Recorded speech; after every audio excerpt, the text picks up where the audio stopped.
My father looked me dead in the eye and said, "Family comes before ownership." Then he slid a folder across the desk. And that's when I realized they'd already stolen the house I spent my entire adult life saving for. "You need to understand," my father said, leaning across the table like a lawyer delivering a closing argument. "This isn't just about property. It's about family." He said family the same way a man might say honor or sacrifice, like it had weight, like it canceled out every other principle. We were sitting in his office at the clinic, door shut, blinds tilted.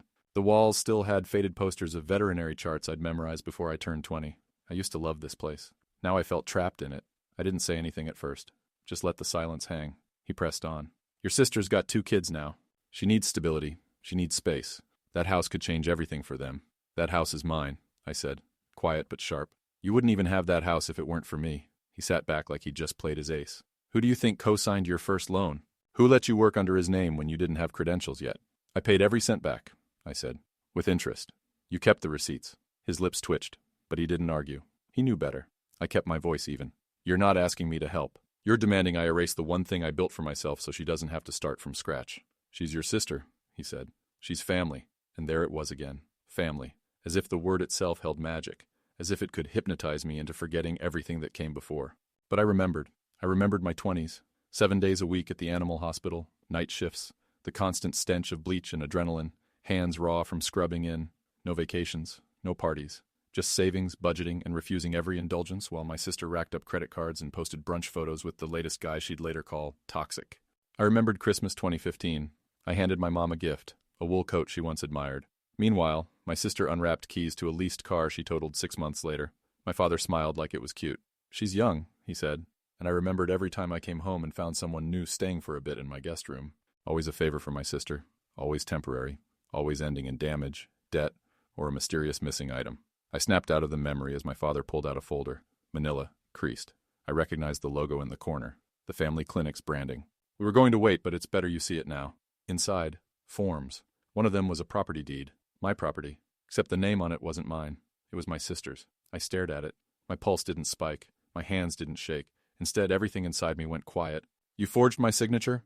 I asked, my voice dry. "No," he said too quickly. "We transferred it temporarily. For tax reasons. It's complicated." I stood up slowly. "How long?" He looked away. I walked to the door.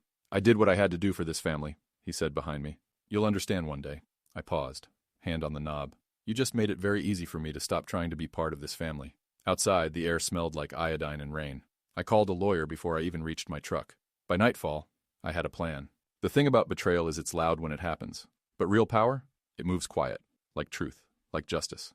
I wasn't angry. I was awake. I didn't sleep that night. Not because I was angry. That came later. At first it was just this cold clarity. Like walking into a room you thought was yours, and realizing everything's been rearranged without your consent. By sunrise, I had copies of the deed. The signature wasn't just forged. It was perfect. Too perfect. The kind you only get when you've traced it 100 times. I remembered teaching my sister how to forge Mom's signature in high school. Just once. On a permission slip. She laughed the whole time. Guess she kept practicing. I took the day off from the clinic and drove to the county records office. It was exactly what I expected. The transfer had been filed 3 months ago, marked as gifted property for family trust. No red flags, no verification needed, just a signature and a notary stamp. The notary? My Uncle Frank, my dad's older brother. I shouldn't have been surprised. He always talked about how blood sticks together. I just never realized whose blood he meant. Back home, I pulled every document I had, purchase history, bank records, closing statements. I didn't need to prove I bought the house. I needed to prove they stole it. That night, I drove to the house. My house. There was a minivan in the driveway. Toys on the lawn. Inside, I could see shadows moving. Laughter. My sister had already moved in. No call, no heads up, no, "Can we talk about this?" She just moved in like I never existed. Like my name was never on the mortgage. Like I hadn't lived in that place through 3 hurricanes and a leaky roof and a winter that nearly froze the pipes out of the walls. I stood there for a long time, not knocking, just watching. And in that moment, something broke. Not in a tragic way. In a clean, surgical way.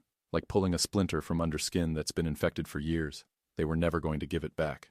So I stopped waiting for them to act right. Next morning, I got a safe deposit box and started collecting everything. Screenshots of texts, photos of the old deed, records of payments, every repair, every tax bill, every transaction that led to that front door having my key. Because here's the thing no one tells you about betrayal. It doesn't come with a soundtrack or a scream. It's quiet, administrative. It shows up in folders and technicalities and smiles that don't reach the eyes. But the revenge? That's methodical too. 3 weeks passed before I said a word to any of them. Not because I was scared, because I was preparing. My lawyer, a sharp woman named Lacey with a voice like iced coffee and a resume full of corporate war zones, reviewed everything I brought her. They didn't just cross a line, she said, flipping through the file. They built a highway over it. It turned out the gifted property transfer had no real legal ground. No notarized statement from me, no transfer letter. Just a quietly filed form buried in paperwork, masked by our family name and a forged signature. Lacey looked me dead in the eye. If you want to go nuclear, we can. But I need to ask, do you want scorched earth or just your house back? I didn't answer right away, because honestly, I didn't know yet. That night, I went to my parents' house for the first time since the confrontation. My mother opened the door, gave me a look like I'd already disappointed her just by existing. You came to talk, right? She asked, stepping aside. Something like that, I said. We sat at the same table where I did algebra homework 20 years ago, next to a bowl of plastic fruit that had somehow survived 4 house moves and 1 actual fire. My father came in 2 minutes later, silent, already on the defensive. I know about the forgery, I said. No reaction, just my mother's fingers tapping the edge of the table. My father leaned back in his chair, exhaled like a man who'd just finished a shift. We didn't think you'd understand. You didn't think I'd fight. He looked tired now. She's your sister. She's got children. You're alone in that house. It's not a donation center, I cut in. And being alone doesn't make me a target. I reached into my bag, pulled out a folder of my own. This is everything you've signed over without my consent. This is the email I found where you talked to your accountant about repositioning assets quietly.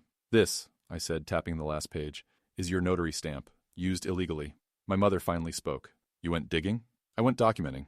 Big difference. She flinched. My dad straightened up. You think you're the victim here? No, I said calmly. I know I am. Then I stood up. You have 7 days. Either the house is returned, or I go public. Not just legal. Press. He laughed. One short, joyless sound. You'd tear the family apart? I walked to the door without answering, then paused. You already did. I'm just not pretending anymore. That night I emailed copies of everything to Lacey. And 1 extra copy, to an old friend who ran a small local paper. Not because I wanted to shame them, but because some people don't understand anything unless it's printed in bold, black ink. The 7th day came and went. No call, no message, no returned deed. But that silence? That was all the confirmation I needed. I filed the claim the next morning. Fraudulent transfer of property, accompanied by a civil suit for damages, financial and emotional. Lacey moved fast, efficient, controlled. I could see why CEOs hired her when empires were collapsing. By noon, my sister called.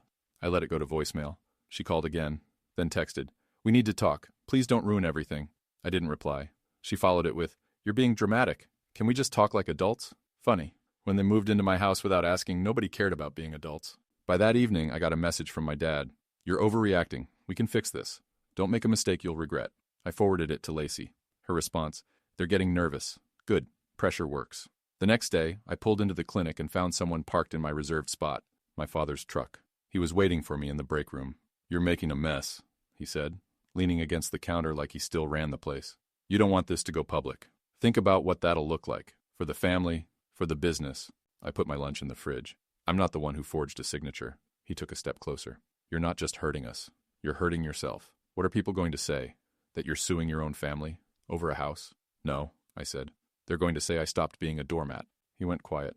Then he did something that caught me off guard. He smiled. "You've changed," he said, not like it was a compliment.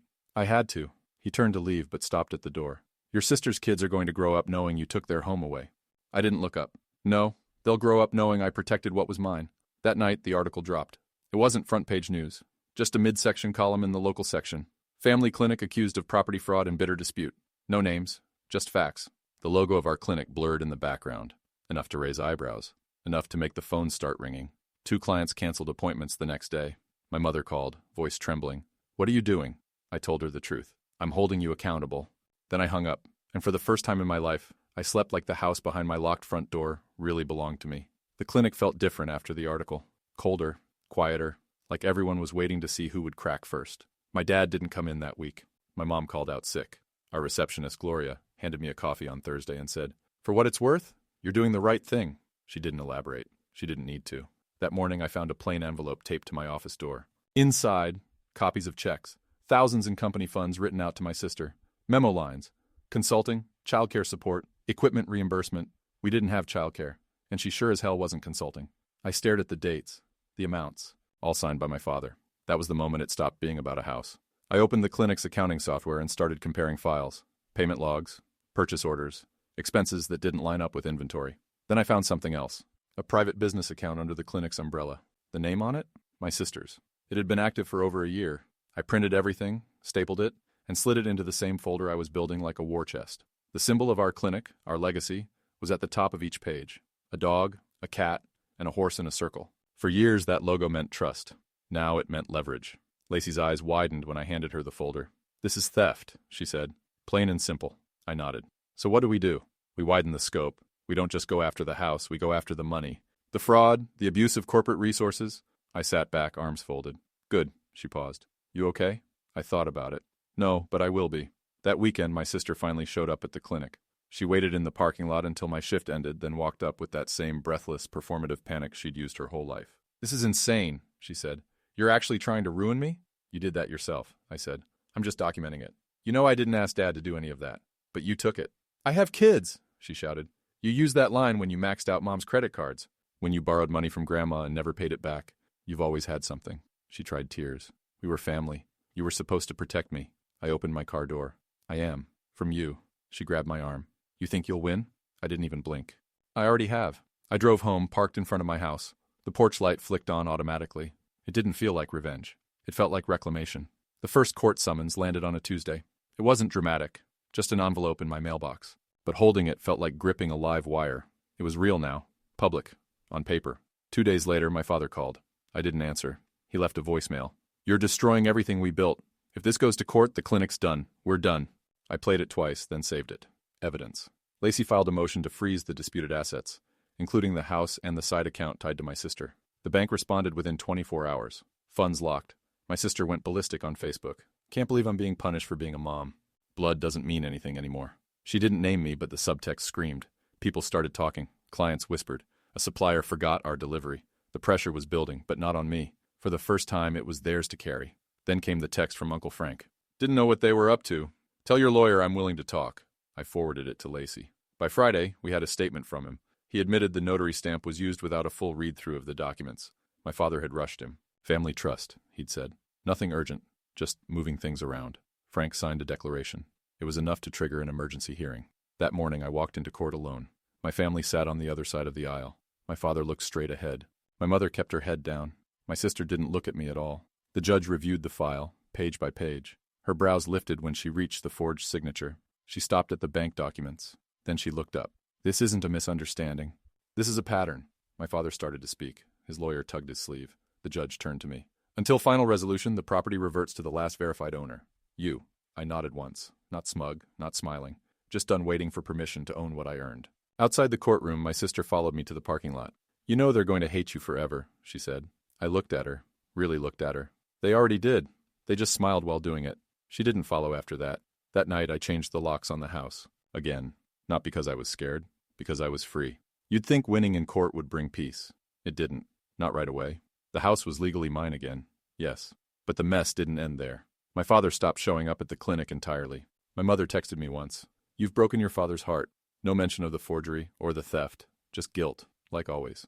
Meanwhile, my sister went full martyr online. She posted a crying selfie with the caption, "When your own blood chooses revenge over compassion. We're just trying to survive." The comments were a mix of sympathy and suspicion. Someone from high school DM'd me asking, "Wait, didn't you buy that house?" I didn't respond. I didn't need to. Instead, I stayed focused. I kept showing up at work. Kept fixing animals. Kept rebuilding. But the atmosphere had changed. Clients asked questions. Staff whispered. Then one morning, Gloria, our receptionist, slid a folder across my desk. This came in through the anonymous box. Inside, printed emails. Financial reports. Screenshots. It was worse than we thought. My father had been quietly funneling clinic money for years. Equipment purchases that never arrived. Continuing education payments to a company my sister owned on paper. Even ghost payroll. Checks issued to non-existent part-time staff. And it all traced back to a company name that sounded eerily familiar. Tricircle Pet Wellness. A shell. Registered in my sister's name. He'd been bleeding the clinic dry to fund her lifestyle. I stared at the papers for a long time. I wasn't shocked anymore. Just tired. I brought them to Lacey. Her eyes darkened. "This goes beyond civil," she said. "This is criminal fraud. If you want to pursue it, we bring in a forensic accountant and press charges." I hesitated. Not because I doubted it, but because I could already hear my mother's voice. Begging. Already see the headlines. The pity parties. The fallout. But then I thought of all the hours I worked. The Christmases I missed. The times I skipped meals to make sure payroll cleared. And all while he was robbing the business we built, calling it family. "Do it," I said. "Let's expose everything." And just like that, the final domino tipped. That night I walked through the house. My house. Each room still felt unfamiliar. Not because of the furniture, but because for the first time it wasn't borrowed. It wasn't shared. It wasn't stolen back. It was mine. Earned. Defended. Fought for. And I was just getting started. The subpoena hit my father's desk the following Thursday. Within 24 hours, I got a call from a number I didn't recognize. I let it go to voicemail. Then I played it. His voice, gravel low and bitter. You think you've won? You've just burned the whole thing down. This clinic was your legacy too. You've destroyed your own future. He still didn't get it. He thought this was about revenge. But I wasn't burning my future. I was reclaiming it from the ashes he left behind. Lacey looped in the forensic accountant. Within a week, they uncovered 2 more shell accounts, one in my mother's name. The paper trail was surgical, buried under years of office expenses and supply chain delays.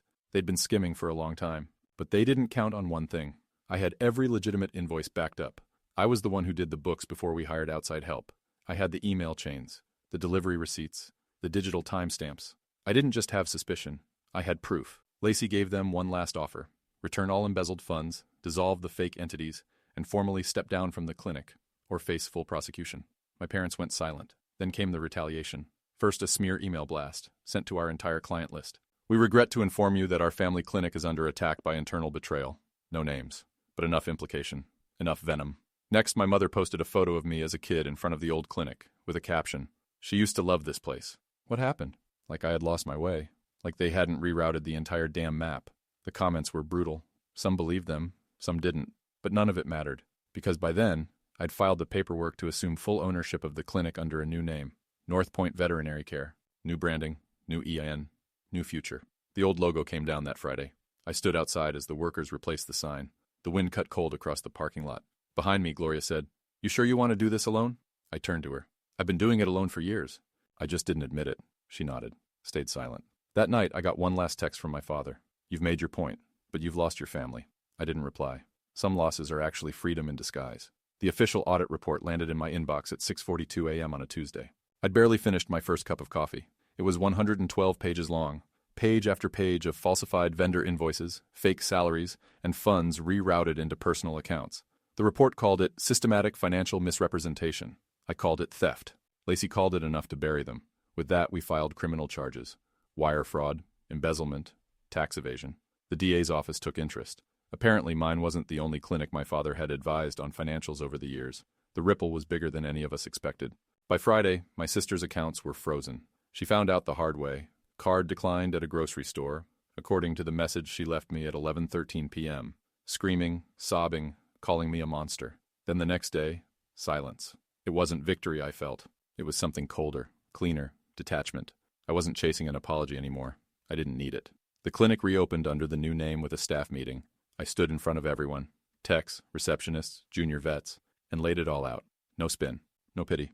Some people use this place for power, for control. That ends now. We rebuild.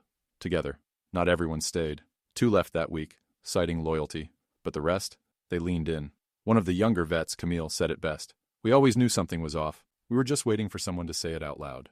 The new logo arrived that Friday. No family crest, no homage to the past, just a clean, modern symbol, a paw print intersecting with a heart. Simple, honest. That weekend, I drove out to the edge of the property where the original deed was signed. Brought the old manila folder with me. Inside were the first copies of the forged documents. The lies. The trap they thought I'd never see. I lit them on fire. Watched the edges curl, blacken, disappear into smoke. Then I sat on the porch of my house. Dogs at my feet.